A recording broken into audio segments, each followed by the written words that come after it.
আজকে যে অঙ্কটা এনেছি দেখো, যদি sine theta minus cos theta সমান সমান 0 এবং sec theta plus cosec theta সমান সমান এক্স, 0 থিটার মান 0 থেকে বড় অথবা সমান হবে কিন্তু 90 ডিগ্রির থেকে ছোট অথবা সমান হবে, তাহলে এক্স এর মান কত বের করতে হবে আমাদের। তাহলে দেখো কীভাবে করছি। যেহেতু আমাদের দেওয়া আছে sine theta minus cos theta, তাহলে sine theta minus cos theta সমান 0 বলেছে। তাহলে আমরা বা সাইন থিটাকে এই সাইডে রেখে সাইন থিটা মাইনাস কস থিটাকে ডান সাইডে নিয়ে গেলে প্লাস কস থিটা হলো। তাহলে এখান থেকে আমরা কি পেলাম, সাইন থিটা যা কস থিটা তাই। তাহলে কস থিটার জায়গায় আমরা সাইন থিটা লিখতে পারি, আবার সাইন থিটার জায়গায় আমরা প্রয়োজনে কস থিটা লিখতে পারি। এইবারে দেখো আরেকটা দেওয়া আছে আমাদের, যেহেতু sec theta plus cosec theta সমান এক্স, এক্সের মান বের করতে হবে। তাহলে দেখো আমরা সেক থিটা সমান আমরা কী লিখতে পারি, 1/cos লিখতে পারি, 1/cos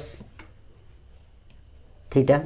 আর কোসেক থিটা সমান আমরা কী লিখতে পারি, 1/sin থিটা সমান এক্স। দেখো এইখানটা একটা লক্ষ্য করো, আমরা সাইনের জায়গায় কস লিখতে পারি, যেহেতু আমাদের সাইন থিটা সমান কস থিটা আগে বের করেছি। তাহলে অতএব 1/cos থিটা প্লাস সাইনের জায়গায় আমরা কস লিখব, সাইনের জায়গায় আমরা কস, তাহলে 1/cos থিটা সমান এক্স। কস থিটা আমাদের লসাগু হলে কস থিটা লসাগু, তাহলে উপরে 1 + 1 সমান এক্স, অর্থাৎ উপরে 1 + 1 2/cos থিটা সমান এক্স, বজ্রগুণ করলে এক্স cos থিটা সমান 2, অতএব cos থিটা সমান 2, এই এক্সটা নিচে চলে এলো। তাহলে cos থিটা সমান 2/x, অতএব আমরা সাইন থিটা অথবা আমরা লিখতে পারি সাইন থিটা সমান 2/x, কেননা যেহেতু সাইন থিটা সমান cos থিটা আমরা আগে বের করেছি, তাই আমরা সাইন থিটা সমান 2/x লিখতে পারি, আবার cos থিটা সমান 2/x লিখতে পারি। তাহলে এইবারে অতএব দেখো আমরা cos স্কয়ার থিটা, প্রথমে আমরা সাইন স্কয়ার থিটা লিখি, sine square theta plus cos square theta যদি লিখি, তাহলে সাইন স্কয়ার থিটার মান কী বের হয়েছে, 2/x।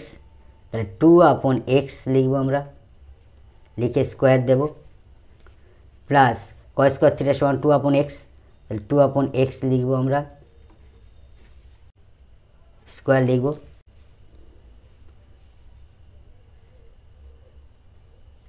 Sine square theta plus, আচ্ছা এইখানটা আমরা সমানটা দিয়ে রাখলাম, অতএব দেখো sine square theta plus cos square theta সমান এখানে কি হবে 4/x², এরপরে হচ্ছে 4/x²। তাহলে এইটা একটা সূত্রের একটা মান আছে আমাদের 1, আর এইখানটা x² যদি আমাদের লসাগু হয় তাহলে 4 + 4, তাহলে 1 = 8/x²।